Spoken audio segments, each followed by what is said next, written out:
All right, thank you guys all for coming.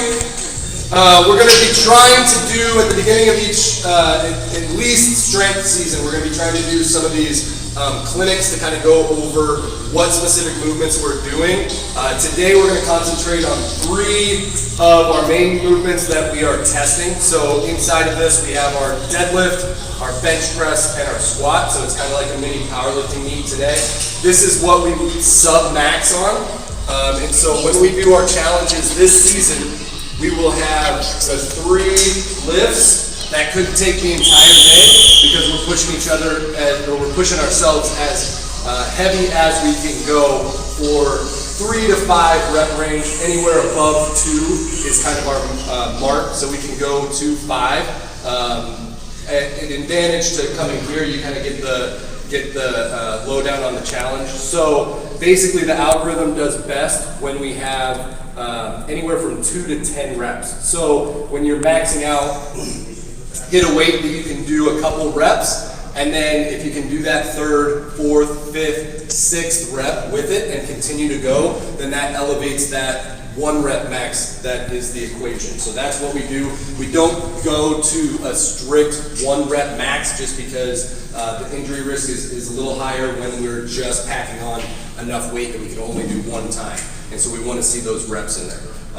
Today we're going to start with deadlift. Most of the optimization of these lifts are going to be with setup and body control. And so in that movement, a lot of what we think about when we're in the session is just kind of jumping up to the bar and picking it up and pulling and going like that. When we're doing heavier weight, that's when we need to think about the setup, think about bracing, think about strengthening everything in our body, because your whole body does every single lift.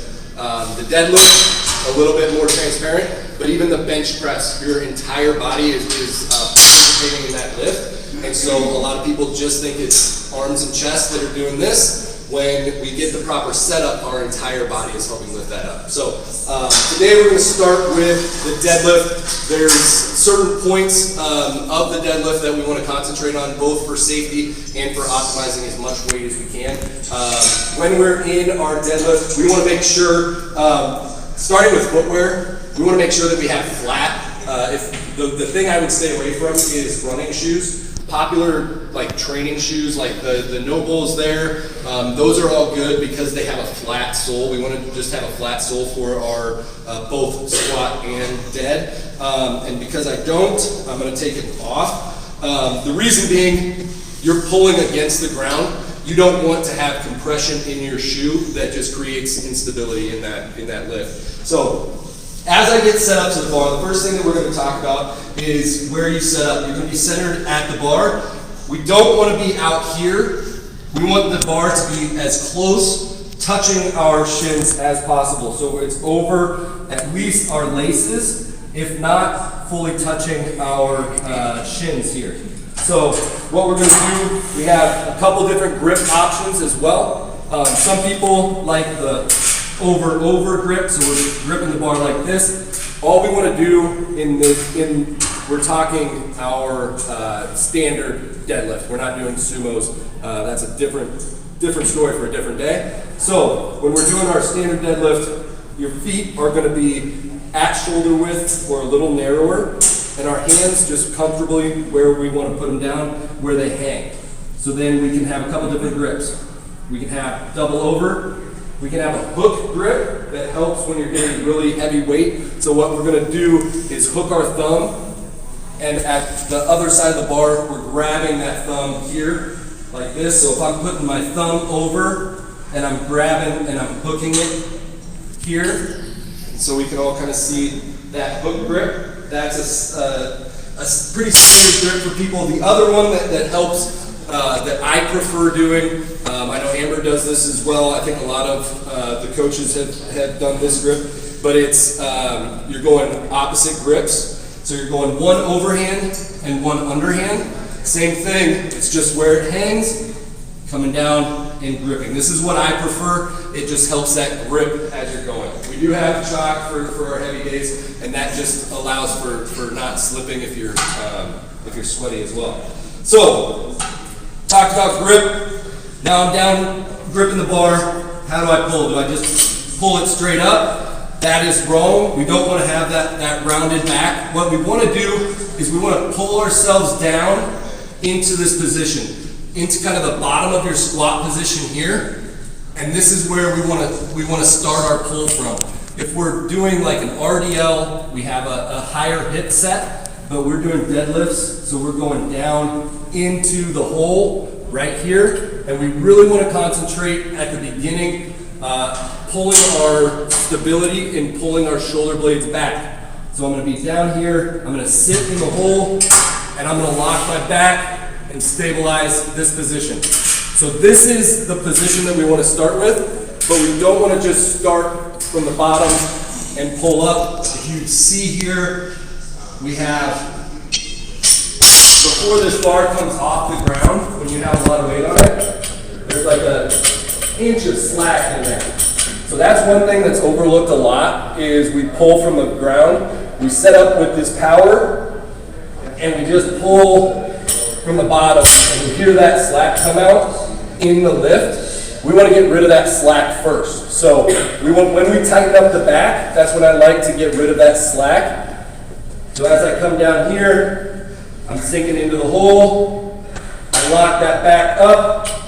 That's when the weight doesn't move, but I'm getting that slack out and just creating that tension. And we have that stability and tension in our core with a deep breath, and then we pull out of the hole. So we're going to be right here, tight, tension's out, and standing up with the bar. So those are the main things that we want to concentrate on as we get pre-deadlift, because the deadlift is relatively easy. Stand up with the bar. If you do the fundamental start right, the thing that's going to avoid is we want to avoid that rounded back. So if we set up well here, if it gets too heavy, the thing we want to avoid is getting those hips up and getting parallel with your back. So we want to try to keep that 45-degree angle or more as we come up. So, coach. Yep. So one thing that I really like to, on the pull, if you're talking about your hip to shoulder, when we pull, the thing we want to avoid is flattening this angle out. So if I connect this to her hip, to her shoulder, right here, when she pulls up, do a good one. Yep, do a good one. It only straightens out, so it doesn't flatten and then go here. Now, is that light enough for you to do that one? Yeah, sure. Are you sure? Okay. All right, so we're going to do a bad one where the angle straightens out and then we pull. Okay? So that's the visual that I want everyone to see, is if this stays, the cue is, don't hurt yourself. So if the cue is, keep your 45, keep your 45, that's kind of the cue that a lot of coaches will say. And that means here, keeping that chest up, back tight, pull, and coming here. So if you are showing your hips first, so if you're here and here, that oftentimes the coach is going to come and tell you, hey, don't let your hips come up first, keep that 45, keep that 45. So that's kind of the cue as you pull, but really other than that, the pull is just the pull. We want to power with our legs, pushing our feet through the ground. So what we're going to do today Can I say is, something? Thanks. yep. But if you guys feel that, you'll feel it right away. You'll feel here that you're starting to arch. Just drop the weight. Don't push through that one rep, because that one rep can really injure you.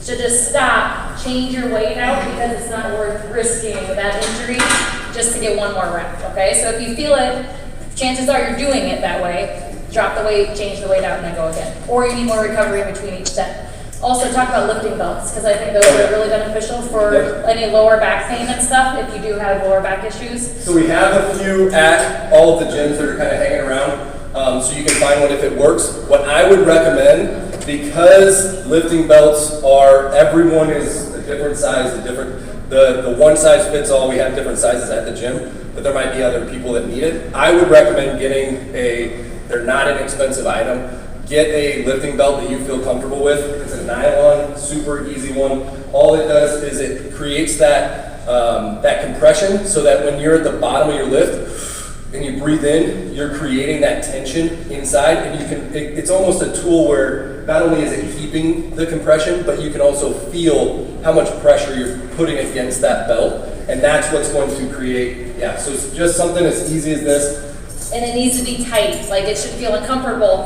And then when you're not lifting, you should want to take this thing off because it's so tight on your body that, so, you know, the lineup part. What? Yep. Lineup, so what do they want? So basically what we're gonna be hitting is, where's your belly button at?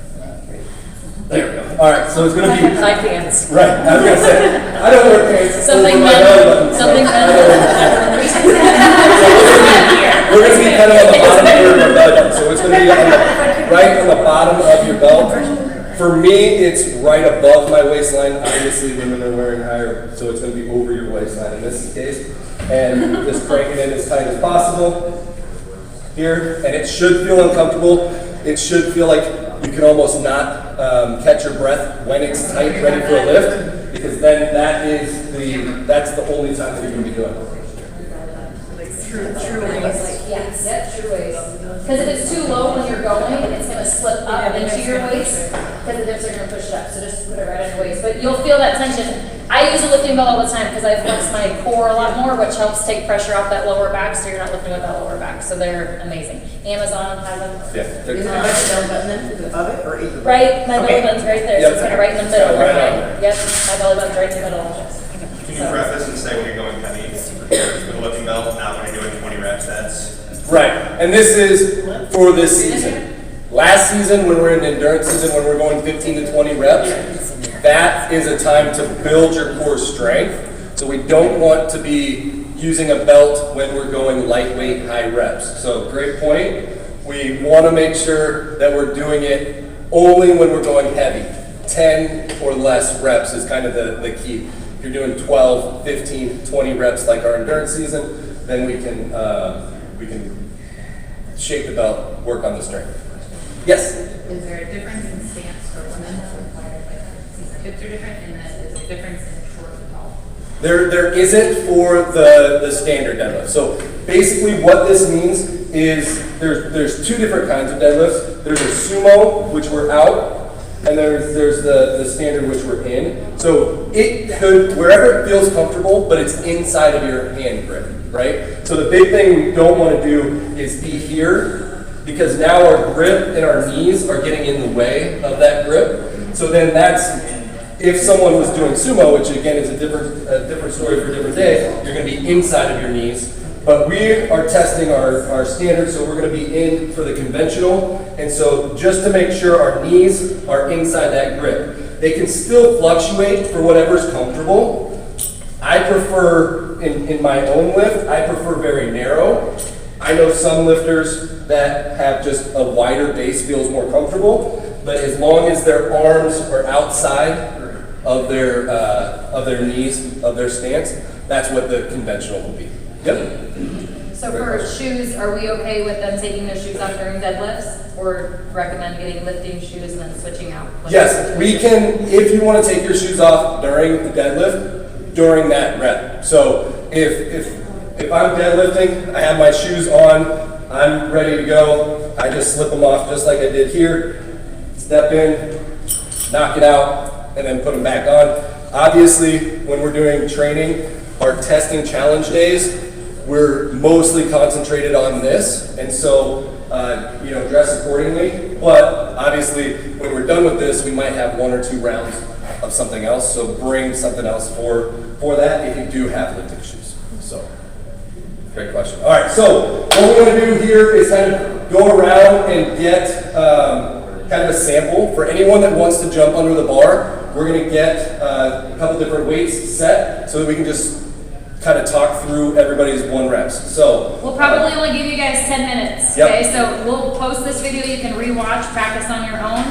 We also do the one-on-one coaching. So if you guys feel like you want to improve this, we have our coaches there. If you want to spend an hour with them, they can help you improve this lift too. If you don't want to do it today, don't feel like you have to. Don't feel like you have to. But if We're somebody just gonna coach does up. want to jump in and try it, then Yep, we're just going to coach up some people. So all the coaches around here, We'll get a couple other bars set up. All right. All right, so for bench press, the same thing, the setup is crucial in order to get to the right movement. So we want to make sure we're using our entire body to lift the most weight that we can. So when I'm down here, a lot of people will just kind of set up, boom, and go. We need to make sure when we're going heavy that we have a system and a setup that's comfortable for ourselves, starting with our feet on the ground. Okay, so a lot of our stability comes from our feet. So I always instruct just to have a comfortable, wherever you're comfortable is fine. Everybody's different heights, the bench is not, right? So where my body sits is different than someone else with shorter limbs, that kind of thing. So the comfortable right here is where we want to be. And then we can pull ourselves up. What I always start with is I start close to my chest above the bar. And what we're going to do is we're going to pull ourselves with our feet set comfortably here. I'm going to pull myself in to set tension in my hips and my shoulder blades. So what I'll typically do, this is lined up close to my chest. I'm not going to start the lift like that. I'm going to push myself down, and now I have tension in my hips to where I can't barely push up anymore. That tension has stayed, and then I almost have a small arc in my back. Some people that you will see will take this to an extreme and go super big arch in your back. You can do that as flexible as you can. Everybody's body's different. The most important thing, the reason that they do that is so that they have the tension set. So we're going to set that tension in here. All right, so then again, second thing we're going to concentrate on. We have our base set. We have that slight arch in our back. That tension is tight. Like right now, just sitting here, I'm going to start getting cramps from just sitting here. It's tight, right? So next is going to be our grip. Your grip is really where you feel most comfortable. Most of the time, to optimize your weight, it's going to be wider than what you would think originally. A lot of people, if you're narrow grip, it's going to be a lot harder to push as much weight as you are naturally. So what I typically will do is if I'm just putting my arms up, put them back, that's going to be kind of where you sit. You don't want to feel like you're tension in here and then put it back. So depending on where it's at, we just want to make sure it's centered. So we always want to keep our grip. If it's the thumbs here, if it's the rings, find your landmark and work with your coach to find that landmark too. So whatever feels comfortable with you. I go ring finger on the end of the gnarl ring right here. Once you get that set, we're going to have a spotter for everybody. This season, make sure your spotter is standing behind you at every single turn. So, if Amber's spotting me, she's going to help with the lift off and communicate with that partner. 1, 2, up, and I'm going to set here. All right? So now, I have my base set, I have my tension. The thing I'm avoiding is I'm not letting my elbows come out. Our elbows want to be in and strong. If we're out here with our elbows, we're working just a small pectoral muscle. If we're pinned in and we have the tension on the bar, and where did my pipe go? This is what it should look like when you have that tension on the bar correctly. So I've already set my base, I have my grip. Now when I have the lift off, I should put tension on the bar that is going to bend the bar this way. Now the bar's not actually going to bend, but we want us to really, really, really strong. It depends how strong you are. If you are a really big badass, you're going to bend that bar right here, and what that's going to do is it's going to create more tension, and now it's bringing your lats into the game too. So now your lats and your pecs and your triceps, we're all doing that motion. So I have that tension here, which automatically also turns my elbows from out here to in here a little bit more at like a 45 degrees.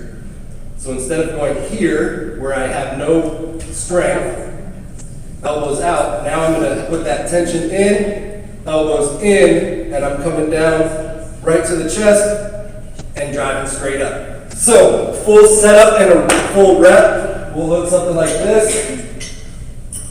I always start, like I said, start at the chest, get my feet set where they're just straight down, and then that's what's going to create that tension. Don't move your feet when you pull yourself into position. That's what's going to set the tension. So I'm going to be right here. That sets all that tension in my hips. We'll have a lift off with our spotter that disappeared. 1, 2, 3. Lift off. Good. Thank you, spotter. Lift off. All right. And then we're coming down. And we're coming down with that tension, down with that tension. As soon as we hit that chest, then we can drive And up. as a spotter, that's the one where you need help. Okay.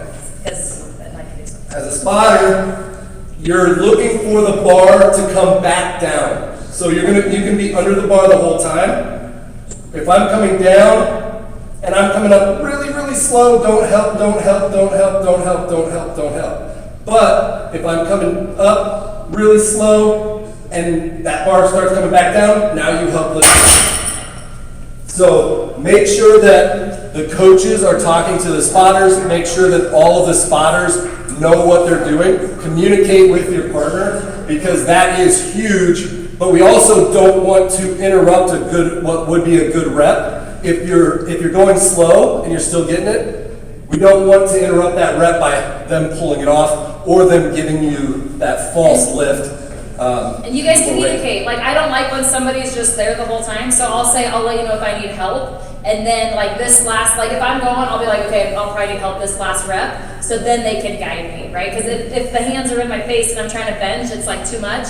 So I know I can feel my fatigue coming. And upper body with women, and I don't know about men, but it's like, when it's gone, it's gone. Like, it's just out, right? So you can kind of sense that it's gonna come on. So just be like, hey, I'm gonna need help this set. Because if you guys are comfortably doing 6 reps all the time, that's not the goal of this season, right? We should get to 4 reps and probably need a spotter at 5, if not 6 for sure, to make sure we're going heavy enough to need that spot. That's why spotters can't just be chilling right here like this. Good job. Like, you know, get back there, be involved, and spot.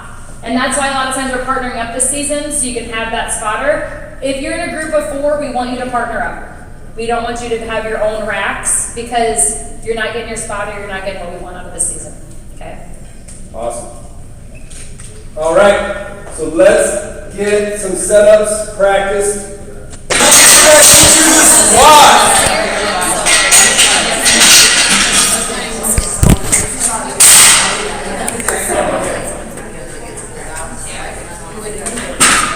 All right.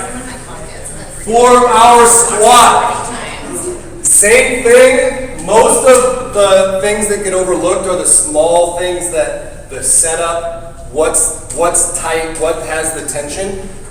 When we're doing team training sessions, obviously we're moving a little bit faster than when we're doing our challenge day. So when we're doing our challenge day, take your time.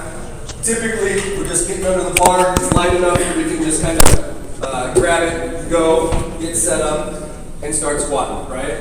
When we are going heavy, heavy, heavy, that's when we have to start the lift prior to even lifting the weight up. So the first thing that we want to do is get our grip. Again, just kind of what's comfortable sitting right here. The thing that we're going to start with is getting it in position on your back before you even unrack it. So we want to really get where it's comfortable, and I'm almost pushing against the rack as I do this.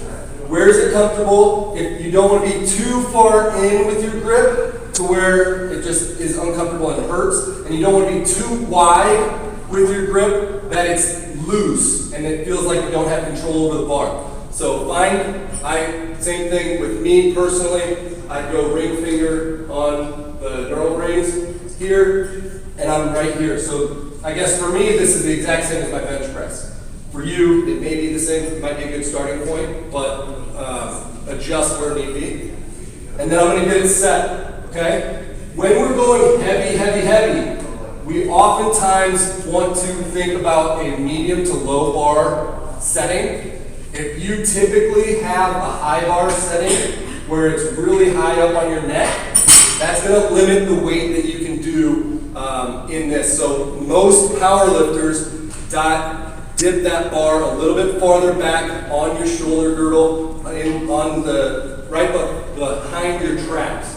So if I'm going to be here, I'm going to set it right back here. If you can see, it's just setting on the back of the rear delts there. Then I'm going to get my feet set just like I'm squatting in position here. Because all I'm going to do is going to be heavy enough to where you're just standing up and locking your knees for a 3-step. So we're going to go 3 steps. 1 to get it out. 2, get this one set up. And then 3 is getting this right one set up. You don't want a bunch of wasted movement when the bar is super heavy. So with that 3 step, I'm going to be right here. I'm going to go my dominant leg, get my left one set, and then that last one set. Again, your stance is going to be a little bit wider than shoulder width apart. If you feel more comfortable going more wide, again, that's up to everybody. Everybody's a little bit different in what is most comfortable. The thing we want to avoid when we start our squat, now all this tension, the weight's heavy, all I want to make sure I'm not doing a knee bend. Our squat is never a knee bend. We have to break at the hips first. So we want to make sure we're broke the hips first and we're sitting down as we come through. The big thing as far as our squats, does my squat count? I have to get the crease of my hip to match my knee. So if I'm here, the crease of my hip is right here. If I go right here, that's not deep enough. If I go right here, the crease is parallel to the ground with my knee. So same thing, if I have a pipe, it's going to be parallel, so I'm going to be right here. That's a good squat. We don't need to go much super low. A lot of times you'll hear people squatting ass to grass. Feet, where we at? You don't have to go. Your ass does not have to touch the ground. If you're going all the way down here in a powerlifting maximized strength effort, you're wasting a lot of space and you're wasting tension. So when you get underneath your knee, this is a passive position. Babies can sit here all day long and it's just a passive position.